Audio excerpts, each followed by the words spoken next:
Welcome back, my dear friends and fans of Reddit stories. Sapphire here, and I've got some new and interesting stories from subreddits like r/uh-oh consequences, true off my chest, and, of course, everyone's favorite, r/am I the asshole. Get comfortable, grab some snacks, tea, or a Coke, and just enjoy the gameplay. Let's get started right away. So the first story is titled, I found something in the groom's getting ready photos that wasn't supposed to be there. I've been a wedding photographer for 6 years. I've seen drunk groomsmen, a bride who left her own reception because her mother-in-law wore white, a flower girl who bit a bridesmaid hard enough to draw blood. I thought nothing could really rattle me anymore. I was wrong. This past October, I shot a wedding for a couple I'll call Renata and Colin. Not their real names, obviously. Renata was one of those brides who books you a full year in advance and sends you a 40-page Pinterest board organized by hour. Colin was quieter, worked in commercial real estate, seemed genuinely into her. Nice couple, nothing weird about the consultation, the engagement shoot, any of it. The wedding was at a vineyard about 90 minutes outside the city, the kind of venue where you shoot getting ready photos in 2 separate houses on the property, bride in the main house, groom and groomsman in the guest cottage. Standard stuff. I have a second shooter, a guy named Ilya, who's worked with me for 3 years, and he was assigned to the groom's side while I stayed with Renata. I didn't even see the photos that mattered until I was editing 2 days later. I was going through Ilya's card, culling the groomsman shots, the bourbon pour, the boutonniere pinning, the nervous laugh looking out the window shot every groom does, and I noticed something in 3 consecutive frames. Colin was adjusting his cufflinks, and on his left hand, clear as day, was a wedding band. Not a class ring, not a signet ring he wears out of habit, a plain gold band worn on the correct finger, with the kind of soft scratch pattern that only comes from years of wear, not weeks. I stared at it for a long time, then I zoomed into every other photo from that hour looking for it, thinking maybe I was wrong, maybe it was a trick of light. It wasn't. It showed up in 4 separate frames, and then, this is the part that got me, it was gone in the photos from 20 minutes later, when he was putting on his actual wedding ring for the ceremony. Ilya had captured him literally taking one ring off and putting the other one on, and neither of us had thought anything of it in the moment because who's paying attention to a groom's hands during a 200-photo getting ready sequence? I told myself there were 100 explanations. Maybe it was his father's ring, a sentimental thing he wore for luck. Maybe it was a family heirloom. I photographed weirder pre-wedding rituals, but something about the fit bothered me. It wasn't loose like a keepsake somebody slides on for the day. It sat on his hand like it belonged there. I didn't say anything to anyone for about a week. I finished the edit, delivered a sneak peek gallery like I always do, and tried to move on. But it kept nagging at me, the way something does when you know you've seen a piece of a puzzle that doesn't belong to the picture everyone thinks they're looking at. So I did something I'm not proud of, and if you want to call me the AH for it, fine, I've already had that argument with myself. I looked him up, not stalker level, just normal internet stuff, the kind of Googling anyone does. His LinkedIn was clean, corporate, boring. His Instagram was mostly reposts of Renata's stuff from the last 2 years. But he had an old Facebook, barely used, locked down tight except for one thing. His profile picture was from 2016, and in it he was standing in front of a Christmas tree with his arm around a woman I didn't recognize and a toddler on his hip. The caption said, "Family time." I sat with that for 2 days. I told myself it could be a sister, a niece, an ex from a long time ago, a photo he forgot to delete. People don't clean out Facebook the way they clean out Instagram, but the ring wouldn't leave my head. Rings that fit like that don't come from nowhere. Here's where I have to be honest about something. It is not my job to investigate my clients. I photograph the day I'm hired to photograph and I go home. If I started digging into the backstory of every couple who hired me, I'd never sleep, and I'd definitely get sued eventually for the wrong reasons. I know this. I told myself this on repeat. But I kept thinking about Renata's face when she saw the sneak peek gallery. She'd texted me 11 exclamation points and a paragraph about how happy she was, how she couldn't believe this was her life now. And I kept thinking about the possibility, even a small one, that I had photographic proof this man had. At minimum, something he was hiding, and possibly something much worse. An entire other life, maybe even a marriage that had never actually ended. I want to be clear, I did not know for a fact he was already married. I want to be clear about that because of what happened next. I decided the responsible thing to do was not to confront Colin, and not to blow up Renata's life over a photo that might have an innocent explanation, but to quietly ask a mutual contact, the wedding planner, who I'd worked with a dozen times and trusted, whether she knew anything about Colin's family background. I framed it as innocently as I could, something like, "Hey, random question, does Colin have kids from a previous relationship? Want to make sure I don't miss any family members in family formals next time." Planners usually know these things because they build the shot list with the parents, she said, and I quote, "Not that I know of. Why?" That's when the pit in my stomach really opened up. I sat on it for another 4 days doing absolutely nothing, which in hindsight was probably the wrong call, but I kept hoping it would resolve itself, that I'd find some throwaway explanation and laugh about how paranoid I'd gotten. Instead, I did one more search, this time for the woman in the Facebook photo, cropping her face from the picture and reverse image searching it, which I know sounds insane, but I needed to know if she was a real, currently existing person and not some decade-old ex. She was real. She had a small bakery Instagram under a different last name, and in her most recent post, from 3 weeks before Colin's wedding, there was a photo of a boy, maybe 7 or 8, holding up a soccer trophy, with a caption that said, "So proud of you and your dad today." I don't know how to describe what I felt, except that my hands were actually shaking, because your dad isn't your uncle. It isn't mum's friend. And the math on a 7-year-old, plus a decade-old Christmas photo, plus a wedding band that fit like it had been worn every day for years, did not add up to anything innocent. At that point, I made a decision I know some people will think was wildly out of line, and some people will think was the bare minimum of decency. I reached out to Renata directly. Not to accuse Colin of anything, I genuinely didn't know the full truth, but I told her, as gently and factually as I could over a phone call, I will never forget the sound of what I'd seen in the photos and what I'd found afterward. I sent her the screenshots. I told her I could be wrong, that there might be an explanation, and that I wasn't trying to blow up her life, but that I would want someone to tell me if the situation were reversed. There was a long silence on the phone. Then she said, very quietly, "He told me his ex lived out of state, and they didn't talk." She didn't hang up on me, she didn't scream, she just went quiet in a way that scared me more than yelling would have. 3 days later, she called back. She'd hired a private investigator. Her uncle apparently knew one from his work. And what came back wasn't just an ex with a kid. Colin had never fully divorced. The paperwork had been filed but never finalized, something about a contested asset dispute that had been sitting untouched in a family court for 2 years while he told Renata, and apparently his own parents, that it was long since finished. He had been, on paper, still legally married to another woman while planning and executing an entire wedding to Renata. I want to sit with that for a second because even typing it out now, it still doesn't feel real. He wasn't confused about paperwork. He wasn't a guy who forgot to sign something. He had gone through an entire year of wedding planning, cake tastings, a bachelor party, a rehearsal dinner, knowing there was an active, undissolved marriage sitting in a filing cabinet somewhere with his name on it. Renata cancelled everything that could still be cancelled, mostly just the honeymoon at that point, since the wedding had already happened, and she moved out of the apartment they shared within the week, staying with her sister. She told me later that when she confronted him with what the PI found, he didn't even try very hard to deny it. He said something about not wanting to complicate things before the wedding, like it was a scheduling issue, and not, an entire hidden marriage. Here's the part where you'd think the story ends, but it doesn't, because about 2 weeks after all this came out, I got a message from a number I didn't recognize. It was Colin. He didn't threaten me exactly, but it was close. He said I had no right to go digging through his personal life for a wedding I was paid to photograph, that I'd overstepped, that I'd ruined his marriage based on a ring and a stranger's Instagram, and that he was consulting a lawyer about whether I'd violated some kind of professional conduct by sharing information obtained through my work with a client. I won't lie, that scared me for about a week. I talked to another photographer friend who does contract work on the side, and to an actual lawyer, just to cover myself. The consensus was that I hadn't violated anything. The photos were mine to review and cull as part of the job, and what I chose to notice in them wasn't a breach of any contract. And reaching out to a client with concerns about her own life wasn't some kind of tortious act. Nothing ever came of his threat. I think it was mostly him trying to scare me into feeling guilty, maybe to distract from what he'd actually done. Renata, for her part, thanked me. She said if I hadn't said anything, she might have found out on some anniversary down the road, or worse, never at all, and lived years of her life, legally unmarried, to a man who was still married to someone else, raising a kid she never even knew existed, with him still very much in the picture.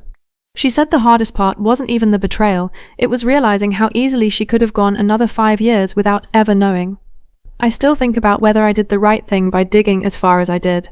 I don't think it's my place, generally, to investigate my clients' lives. I got lucky that what I found was true, and that Renata was someone who wanted to know, rather than someone who would have resented me for telling her.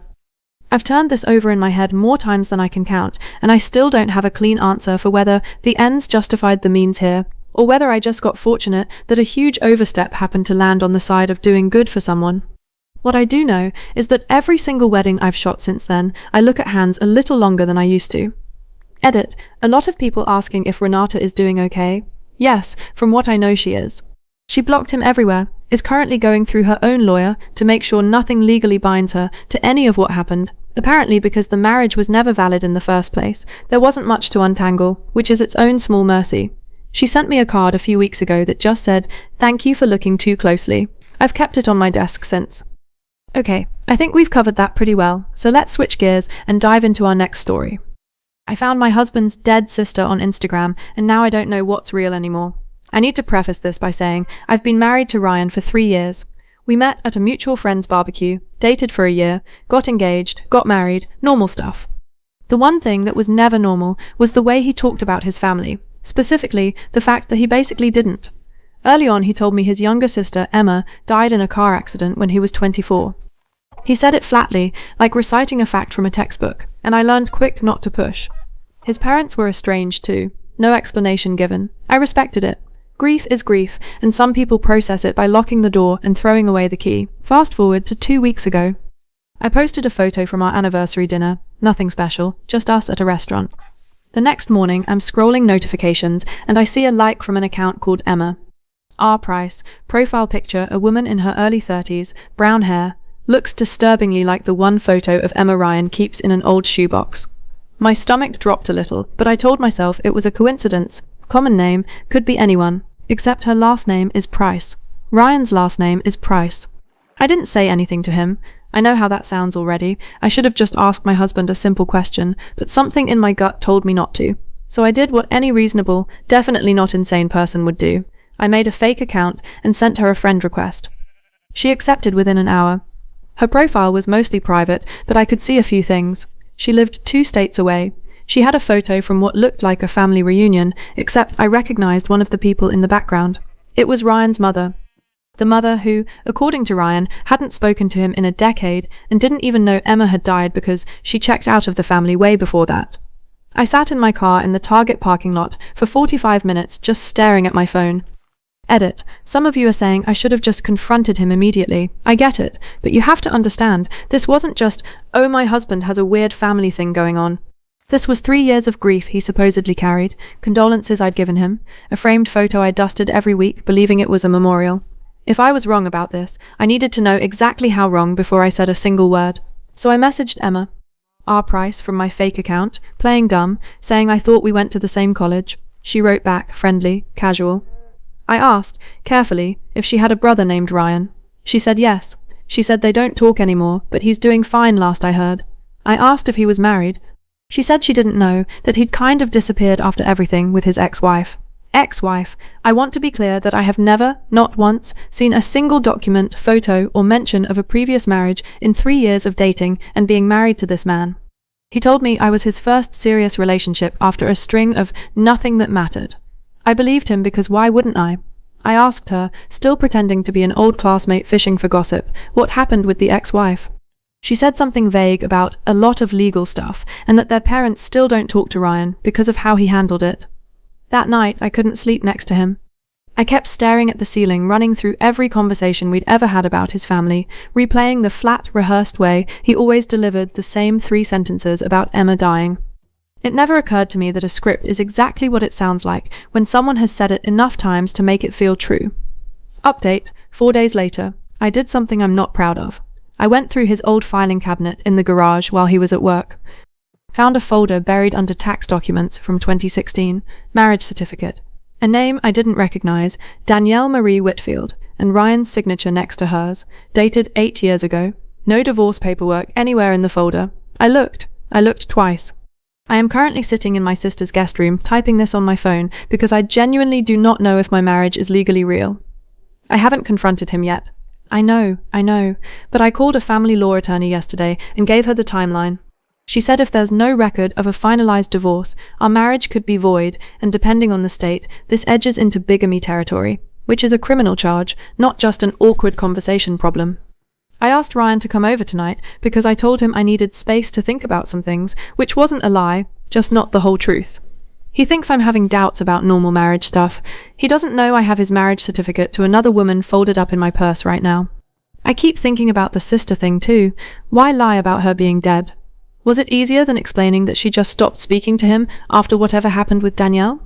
Was the framed photo a prop the whole time? Something to make the grief performance feel real when new girlfriends asked questions? He's going to be here in 20 minutes. Final update. He didn't deny any of it.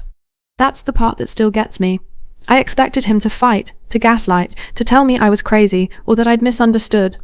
Instead, he just sat down at the kitchen table and said, okay, like he'd been waiting 3 years for someone to finally do the digging. He was too much of a coward to do himself. The short version, he married Danielle at 24. She left him after 18 months. He never filed the paperwork because it felt easier to just disappear.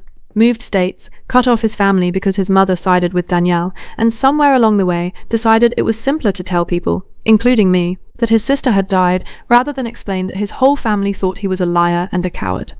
He said the story just sort of took on a life of its own. Our marriage isn't legally valid. My lawyer is helping me sort out an actual divorce from a marriage that technically never should have existed, which is its own special flavor of bureaucratic hell. I have not decided if I'm pressing charges regarding the bigamy statute in our state. Right now I mostly just feel like I built a life on top of a house with no foundation. Emma, for the record, is very much alive and, from what little I've gathered, kind of relieved someone finally found out. Okay, honestly, after finding this thread buried in an archived subreddit last night, I couldn't stop thinking about it. Not the legal mess, honestly, but that line about the grief story taking on a life of its own. Makes you wonder how many small lies people are quietly maintaining just because nobody ever asked the right question at the right time. Alright, that's end, and enough about that. Let's turn the page and get into our next story. I let my fiancé's little sister move in with us. She's not his sister. Okay, so I need to preface this by saying I've never posted anything like this before. I've been a lurker on this app for 6 years, and I never thought I'd be the person writing one of those posts. But my hands are shaking a little as I type this, and I need to get it out somewhere that isn't a group chat with my mum, who has already told me 4 times to just leave. Some background. I, 29 female, have been with my fiancé Daniel, 32 male, for a little over 2 years. We got engaged in March. We live together in a rental house outside Columbus, Ohio. Daniel travels a lot for work. He does regional sales for a medical supply company, so he's gone maybe 1 week out of every month, sometimes 2. I never thought much of it. Lots of people travel for work. Daniel doesn't talk about his family much. He told me early on that his parents passed when he was in his 20s, car accident, and that he has one younger sister, Mia, who he's not super close with because she went through some rough stuff after their parents died, addiction, a couple of bad relationships, that kind of thing. He said they talk sometimes, but she's kind of a black sheep, and it's complicated. I never met her. I never even saw a picture of her now that I think about it, which feels like a bigger red flag in hindsight than it did at the time. About 5 weeks ago, Daniel came to me and said Mia had just gotten out of a really bad situation with a boyfriend in Indianapolis and needed a place to stay for a few weeks while she got back on her feet. He asked if she could crash in our guest room. I said of course. I mean, what was I going to say? She's his sister, she's going through it, we have a spare room we use for nothing but a treadmill I don't use either. Mia showed up on a Thursday. She's 26, not 24 like I'd somehow assumed, blonde, quiet at first, thanked me like 6 times for letting her stay. She had 2 suitcases and a duffel bag, and not much else. I liked her, honestly. She was sweet, she helped with dishes without being asked, she complimented my cooking. For the first week it was fine, nice, even. Daniel seemed more relaxed than I'd seen him in a while, actually, which I chalked up to relief that his sister was safe. Then the little things started. The first thing was small, and I actually laughed about it at the time. Mia called Daniel Danny Bear. I'd never heard anyone call him that in 2 years. When I asked about it, she got kind of flustered and said, "Oh, it's just an old childhood thing," and Daniel laughed it off too fast, like he'd rehearsed the laugh. The second thing, she wore his hoodies. Not just borrowed a hoodie because it's cold, wore them. She had specific ones she gravitated to, and one night I saw her sleeping on the couch in one of his old college sweatshirts, curled up with it like it was a security blanket, and something about the way she held it just felt off. Siblings don't usually sleep with their brother's clothes pressed to their face like that. I told myself I was being paranoid. My best friend Priya has a brother she's fable levels close with. They hug for too long, whatever, families are weird. The third thing was the one that actually made my stomach drop. I was doing laundry, mine, Daniel's, and Mia's, because I'm apparently a masochist who does everyone's laundry, and a piece of mail fell out of the pocket of one of her jackets. It was a bank statement addressed to Mia R. Whitfield. Daniel's last name is Whitfield. Now, obviously, if she's his sister, that tracks. Same last name, no big deal. Except, and this is the part I couldn't shake, I remembered Daniel telling me, in the first few months we dated, that his sister had gotten married young and divorced fast, and took her married name back to her maiden name years ago. He'd said her last name was Reyes now, after some ex-husband thing that he didn't like to get into. I remembered it specifically because I thought Reyes was a pretty name. So why did the statement say Whitfield? I told myself maybe I misremembered. Maybe I was wrong about the Reyes thing. 2 years is a long time, and people say a lot of stuff you only half listen to. But it itched at me. So one afternoon when Mia was out, she'd started walking to a coffee shop a few blocks away most days, said she was job hunting. I did something I'm not proud of. I went through her stuff. Just the duffel bag, not the suitcases. I want that on the record for whatever it's worth. In a zippered inner pocket, wrapped in a sock, I found a ring. Not a promise ring, not costume jewelry.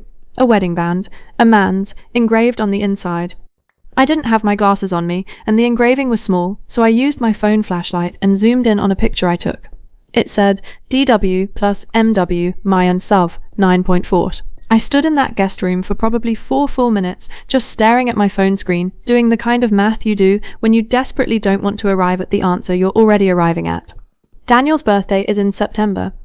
I didn't know the exact date the ring referenced, but I knew in the pit of my stomach, before I confirmed a single other thing, that DW was my fiancé. Edit, next morning. Holy hell, I did not expect this to get any traction overnight, but I'm reading the comments and I want to answer a few things. No, I have not confronted anyone yet. No, I did not sleep last night. Yes, I am aware how insane this sounds. I'm going to keep going because a lot of you are asking what happened next, and honestly writing it out is helping me organize my own thoughts, so bear with me. So here's what I did, and you can judge me for it later. I didn't say anything. Not to Daniel, not to Mia. I needed more than a ring and a last name before I set off what I already suspected was going to be a bomb in my own house. So I turned into a detective for about 4 days, and I hate how easy it was. Daniel has a habit of leaving his laptop unlocked on the kitchen counter when he goes to shower in the mornings. I'd literally never gone through it before in 2 years. I want to be clear, I'm not a snoop by nature, or at least I didn't used to think I was. But that morning, I sat down at that counter with my coffee going cold, and I opened his email. There was a folder, archived, labeled Statements, Bank Statements, Joint Account, going back 4 years. The account was in the names Daniel Whitfield and Mia Whitfield. There was a folder labeled M. School. Report cards. A kid's report cards. A 4-year-old's preschool report card, actually, with little smiley face stickers on it, evaluating a boy named Eli Whitfield on things like shares well with others and recognizes his letters. I want to tell you I felt rage in that moment, but honestly what I felt was a kind of cold, quiet nausea, like the floor had gone soft under me. I sat there and scrolled through 4 years of a life I had never once heard about.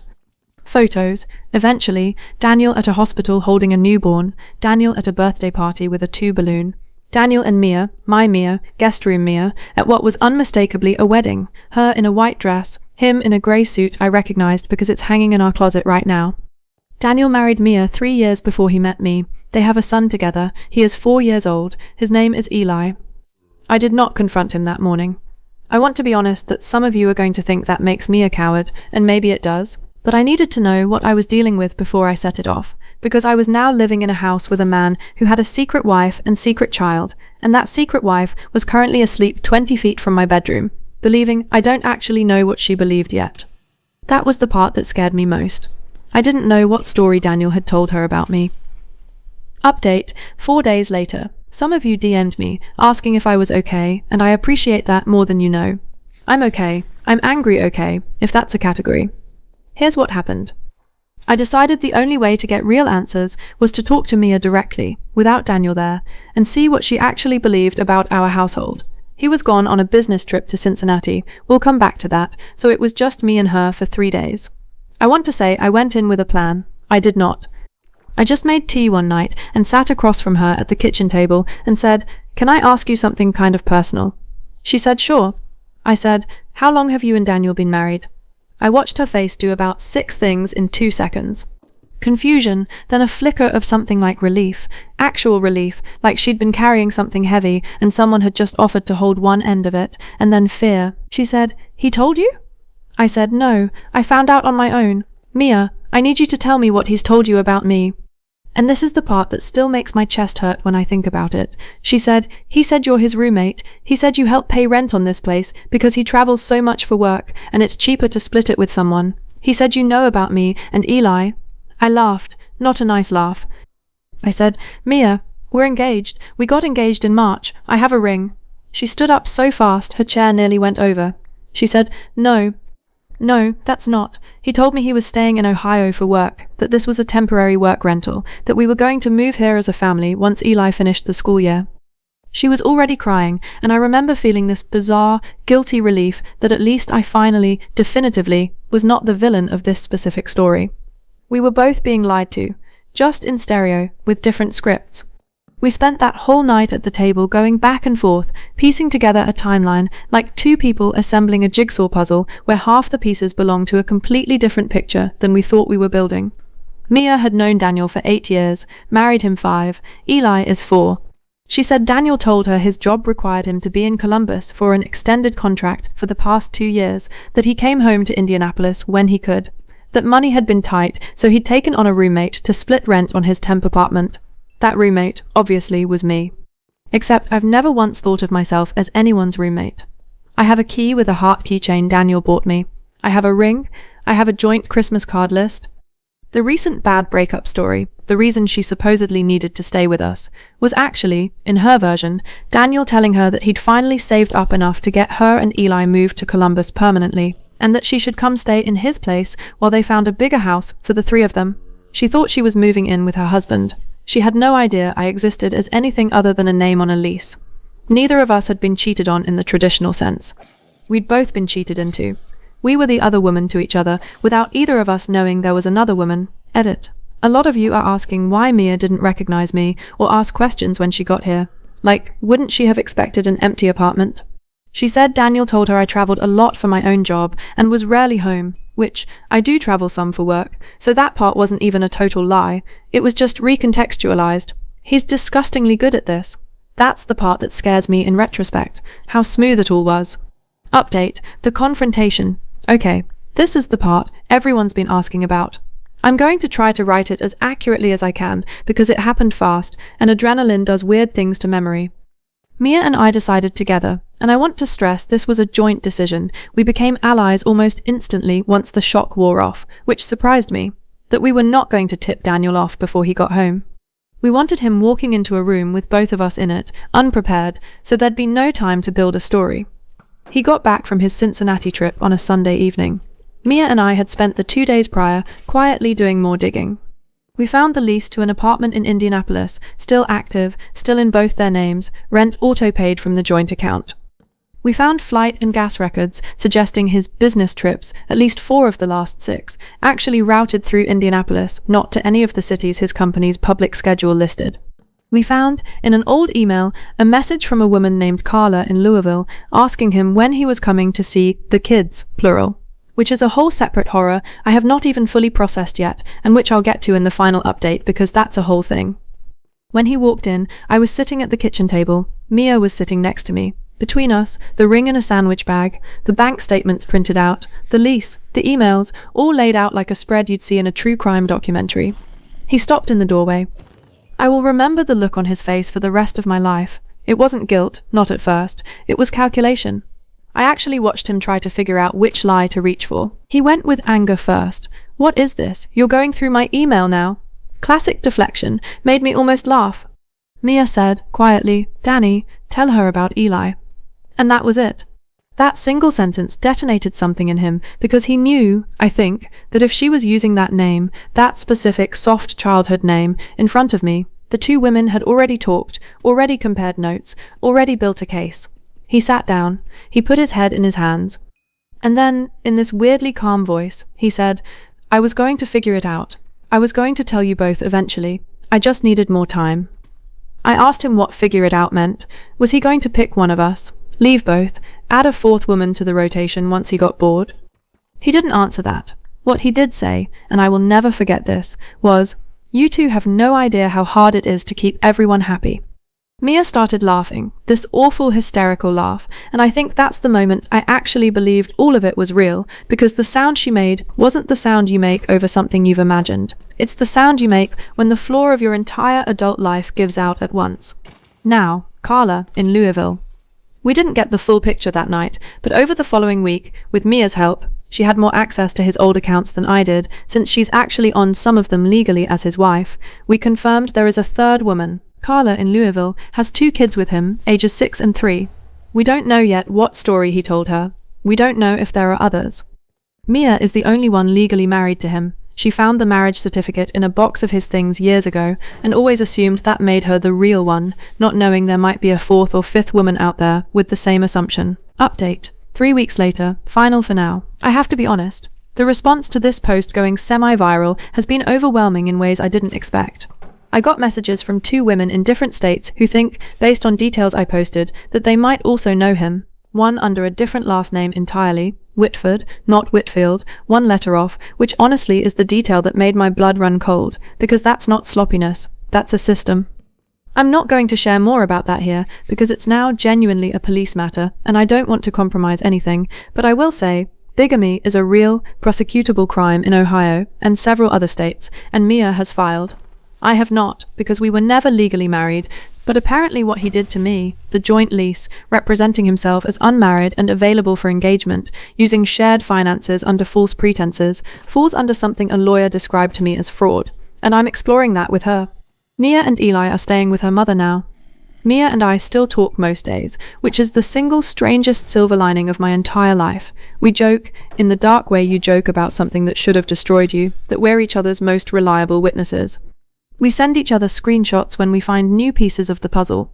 Last week she found a photo from 4 years ago of Daniel at what's clearly a hospital, holding a baby that is not Eli.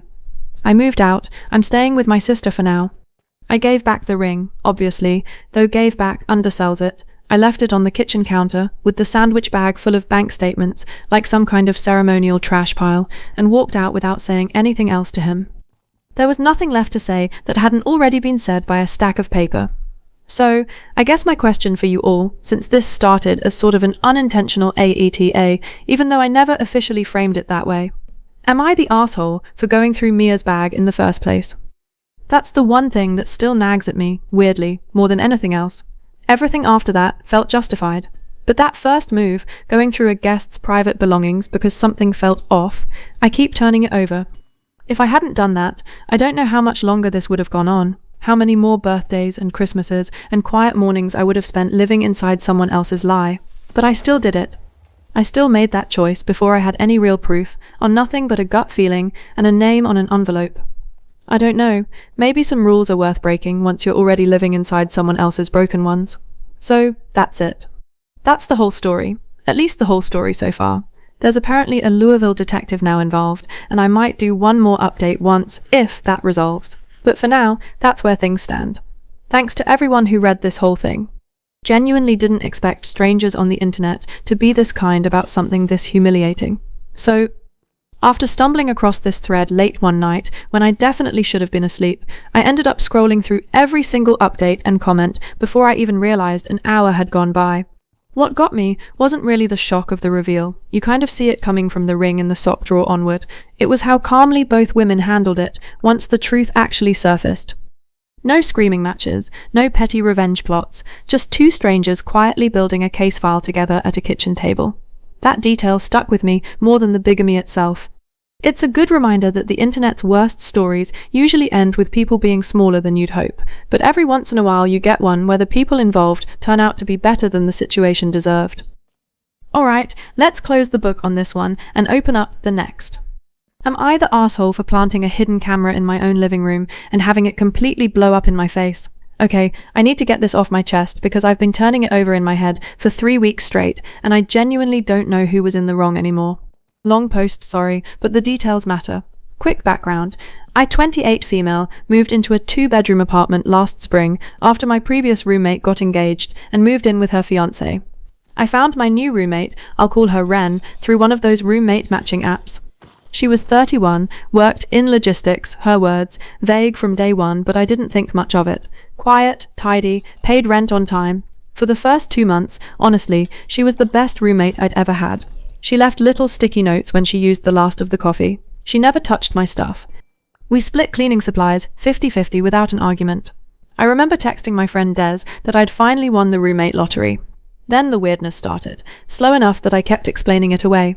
First, it was the rent. Ren always paid her half in cash, in an envelope, on the first of the month. I didn't care at first, cash is cash, but 1 month she was 3 days late, and when she finally handed it over, the envelope was fat with 20s that smelled faintly like they'd been stored somewhere damp, like a basement or a storage unit.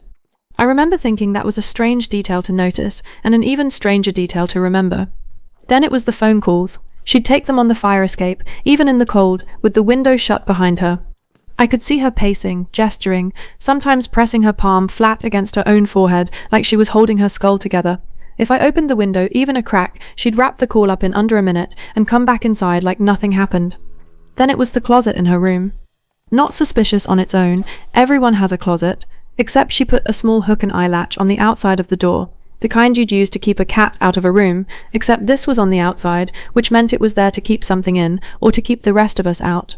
When I asked about it, she laughed and said something about an old habit from a bad living situation and changed the subject so fast I didn't get another word in. Around the 2-month mark, packages started arriving, addressed to 3 or 4 different names, not Ren's name. Names I didn't recognize, a D. Okafor, a Marisol T, once just baby girl, scrawled on a padded envelope with no last name at all. Ren would grab them off the stoop before I even got a good look, mutter something about helping a friend forward mail, and disappear into her room. I want to be clear that at no point did I think Ren was dangerous. That's important, because of what I did later. I thought she was hiding something shameful, maybe illegal, maybe just embarrassing, and my brain filled in every blank with the worst possible story. A boyfriend who beat her, and she was still in contact with him. A side business, selling something she shouldn't. A second identity. I've watched too many true crime documentaries, and I know it, but knowing it didn't stop the feeling. The night everything tipped over, I was up late doing an assignment for a certification course, and I heard the front door open at 2:40 a.m. I looked through the blinds and saw Ren in the parking lot, in her pajama pants and a coat thrown over them, meeting a man I'd never seen before. He handed her a duffel bag. She handed him the same fat cash envelope I recognized from rent day. They didn't hug. They didn't smile.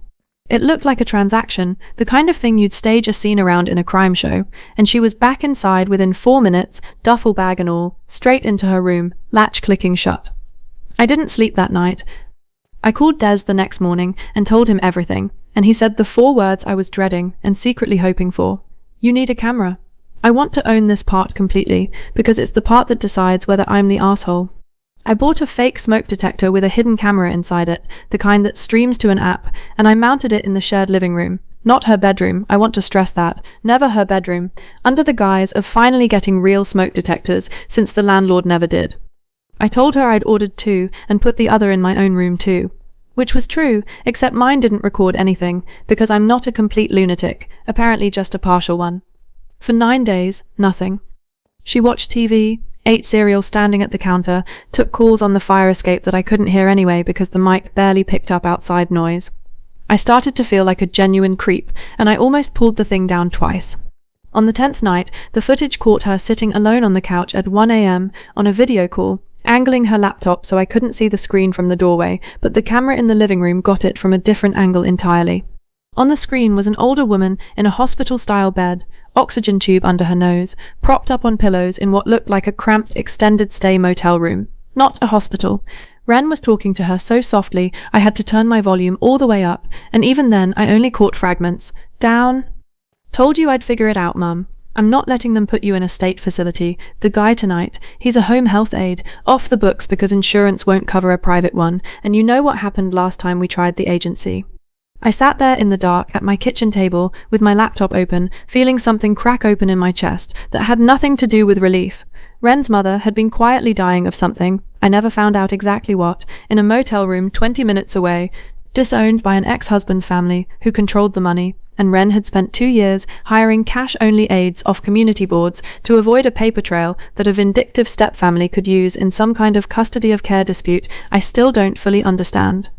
The packages under different names were prescriptions and medical supplies shipped to addresses that wouldn't flag whatever system her stepfamily's lawyer was monitoring. The duffel bag was adult diapers and a new oxygen concentrator.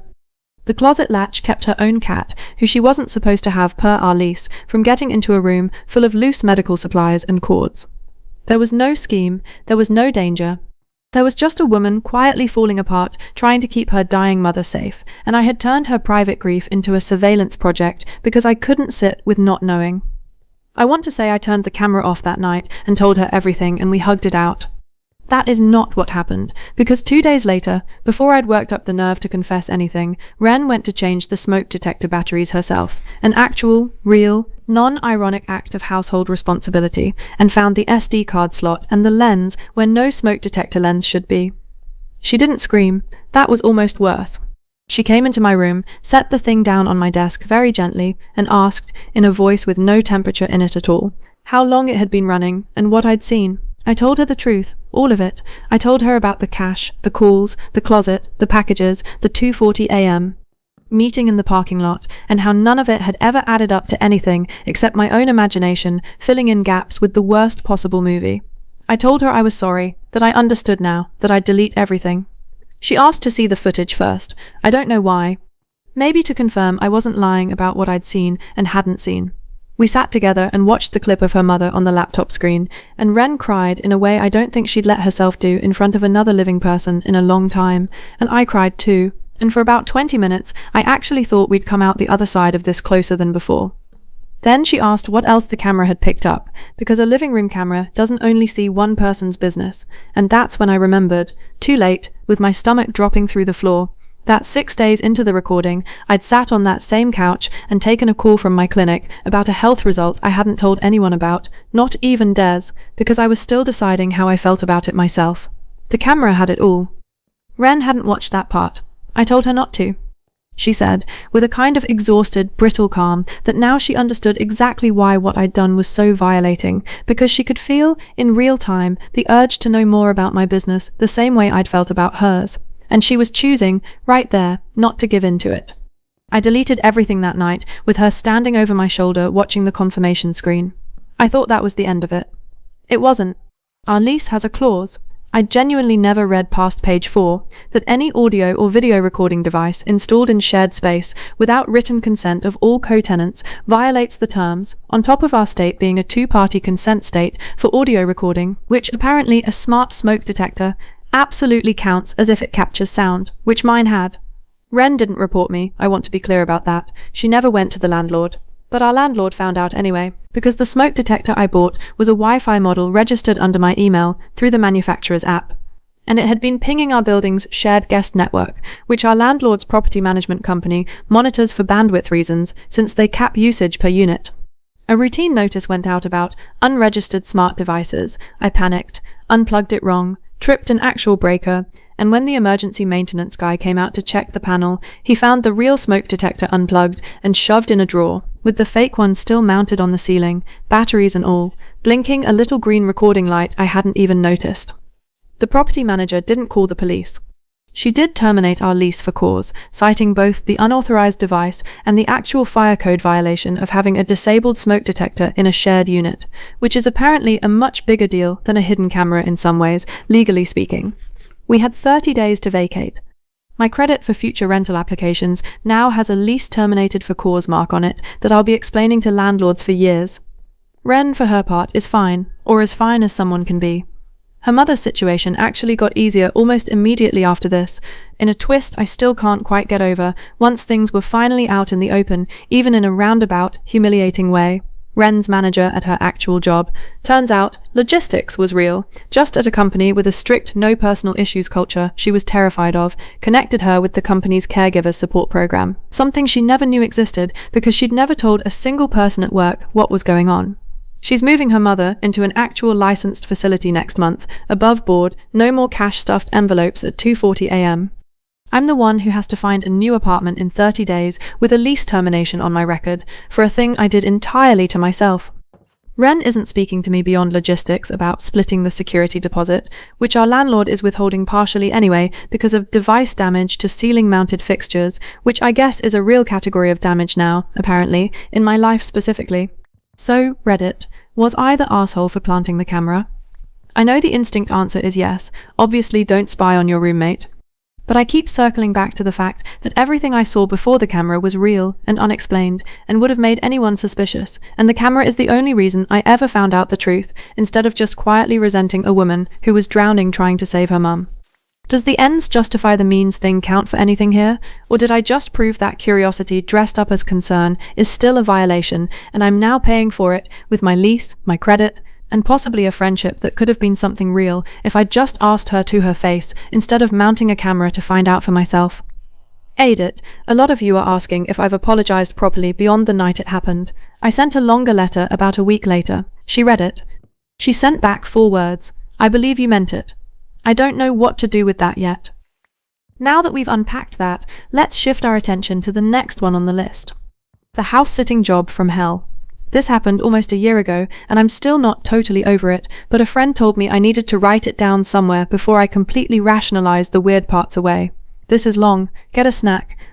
For context, I was 27, between apartments, and doing that thing where you tell yourself you're in transition instead of admitting you're kind of a mess.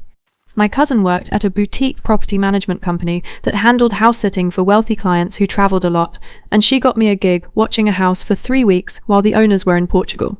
The pay was stupid good, like almost my entire month's rent for basically living in a nice house and not burning it down. I said yes before she finished the sentence. The house belonged to a couple I'll call the Vances. Older, mid-50s, no kids that I ever saw evidence of, big house on a quiet cul-de-sac, about 40 minutes outside the city. The kind of place with a gravel driveway that crunches just right and motion sensor lights that make you feel like a Secret Service agent every time you walk to your car at night. I met the wife once, briefly, for the walkthrough. She was polished in a way that made me instantly self-conscious about my shoes.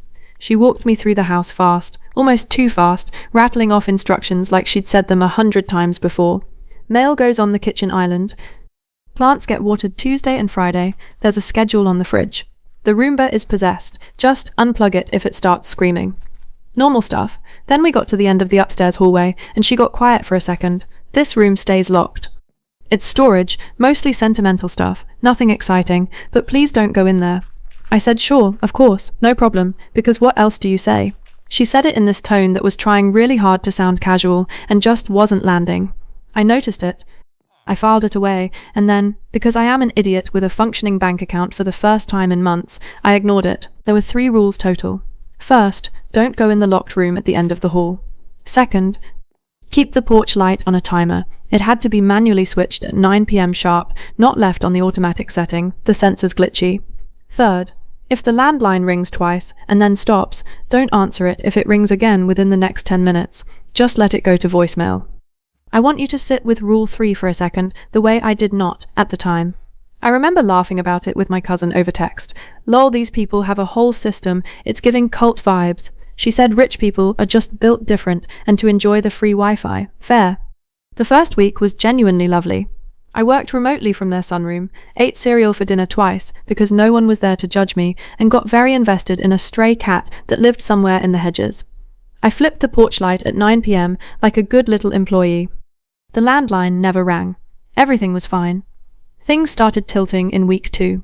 First, it was small. I noticed the Ring doorbell app, which I had access to for package purposes, logged a visitor at 2:47 a.m. on a Tuesday. No knock, no ring, just a shape standing at the door for 11 seconds and then walking off camera toward the side yard. I checked the clip, probably 9 times. It was a person, definitely, tall, hood up, but the porch light, which I had switched on, exactly like I was supposed to, somehow wasn't lighting the frame right, like it had been out. I went and checked the switch. It was on. The bulb worked fine when I tested it 5 minutes later. I texted the property manager, not the Vances directly, because that's who I was told to contact for non-emergencies. She said it was probably a delivery driver checking the wrong address and not to worry about it. Reasonable. I mostly believed her. Then Thursday of week 2, the landline rang twice, stopped, and started again 4 minutes later. I stood in the kitchen just staring at it like it was a snake. I did not answer it. It rang 11 times and stopped. My arms had actual goosebumps, which felt dramatic and stupid at the same time, like I was performing being scared for an audience of 0. I called my cousin that night and said maybe I wanted to come home. She said I was being a baby about an old landline and a possible wrong number delivery guy, and honestly, at the time, that tracked. I stayed. Here's where I did the thing that I know was the actual mistake. Week 3, Wednesday night, a storm rolled in and knocked the power out around 11 p.m. No big deal. Houses like this always have a generator, except the generator didn't kick on automatically like it was supposed to, and I couldn't find the manual override in the dark. I remembered there was a flashlight and a fuse box diagram in, you already know where this is going, the locked room. The property manager wasn't answering. The Vances were 6 hours ahead in Portugal and asleep. I was standing in a pitch-black house that was not mine during a storm with a dead phone flashlight because of course my charger was in the one outlet that wasn't on a battery backup strip. I found the spare key in a junk drawer in like 90 seconds, which in hindsight should have told me something. If this room was truly meant to be some sacred forbidden space, why was the key sitting in a drawer with rubber bands and dead batteries? I opened the door, telling myself I would grab a flashlight and leave. I was not going to snoop. I want that on the record, even though it obviously doesn't matter anymore. It was not storage. It was set up like an office, or maybe more like a war room. There was a corkboard on one wall, covered in photographs, printed out emails, and a hand-drawn map of the surrounding neighborhood with red pins in it. And I want to be very clear about what stopped my heart cold. Several of the photos on that board were of me. Not recent ones, older ones.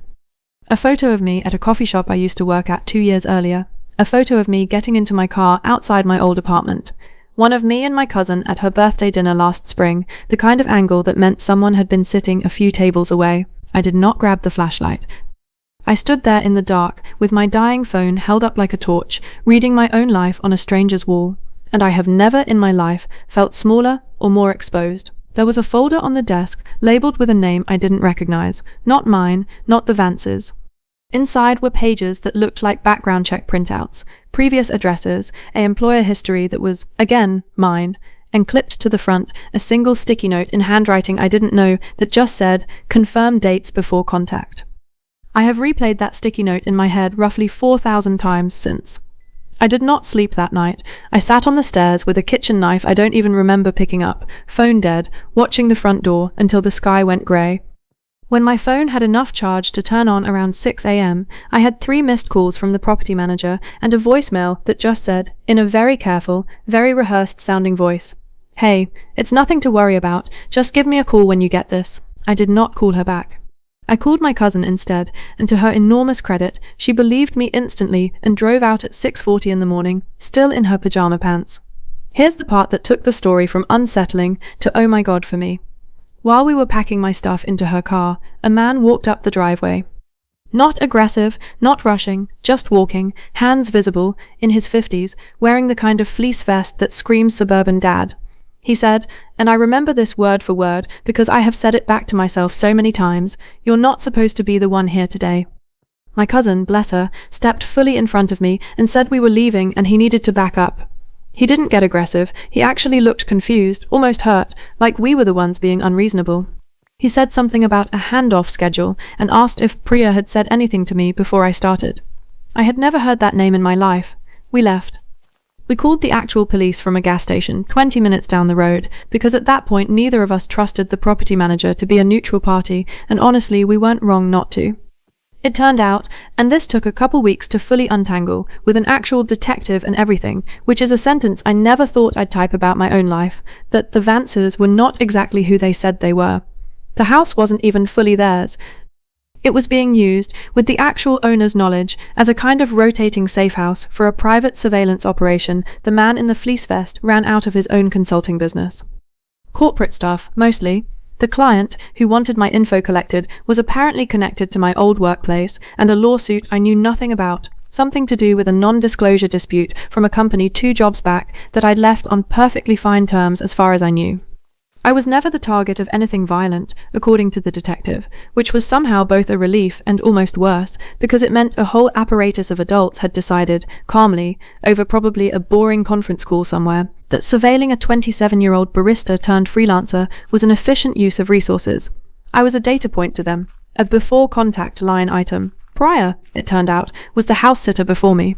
Same agency, same 3 weird rules, same locked room she apparently never opened. I found her on social media weeks later and sent an extremely awkward message that started with, "This is going to sound insane," and somehow she replied within an hour saying she'd always had a bad feeling about that house and never went back for round 2. She'd noticed the porch light thing too. She just hadn't had a power outage force her hand. The property manager, to absolutely nobody's shock, stopped returning my calls the day the police got involved. I never got the full why wrapped in a neat bow, and that's honestly the part that still itches.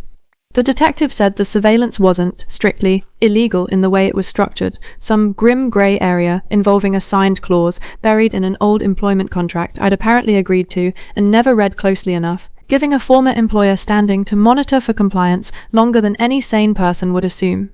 My old employer's lawyers, when my cousin's friend, who's a paralegal, dug around, used language like routine post-employment risk assessment, which is a phrase I now say out loud to myself sometimes just to feel unwell on purpose. Nothing ever came of it legally on my end. No charges, no lawsuit filed, no dramatic courtroom moment, just a quiet, expensive silence from everyone involved, and a check the agency sent me for the unused portion of my house-sitting fee as a courtesy, which felt less like an apology and more like hush money with a bow on it. I took the money. I'm not a hero. I still think about the sticky note more than almost anything else that happened that night. Confirm dates before contact, like I was an appointment. Like somewhere there's a calendar with my name on a line, and someone was just waiting for the right week to call it in. I don't house sit anymore.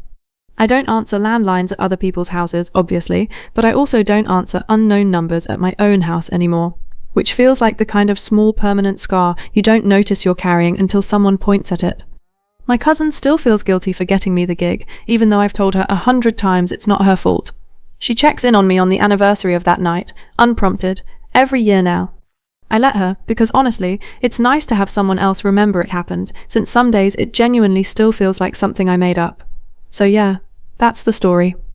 Lock your rules-following instincts up somewhere safe, folks, because sometimes the weird little rule that feels like nothing is the only thing standing between you and finding your own face on somebody else's corkboard. Edit. A lot of you are asking if I ever found out who hired the surveillance specifically. I have a strong guess based on timing but no proof, and my paralegal friend has told me repeatedly not to say the company name out loud publicly, so I won't. Some doors you learn to leave locked on purpose.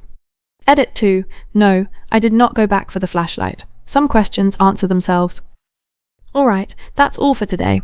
If this kind of slow burn, everything goes wrong tale is your thing, drop a like, hit that subscribe button so you don't miss the next one, and let me know down in the comments whether you think there was a real villain here or if this was just 2 people making one bad call each. Thanks so much for listening. If you're one of the folks who likes these read out loud, I really do appreciate every single one of you sticking around till the end.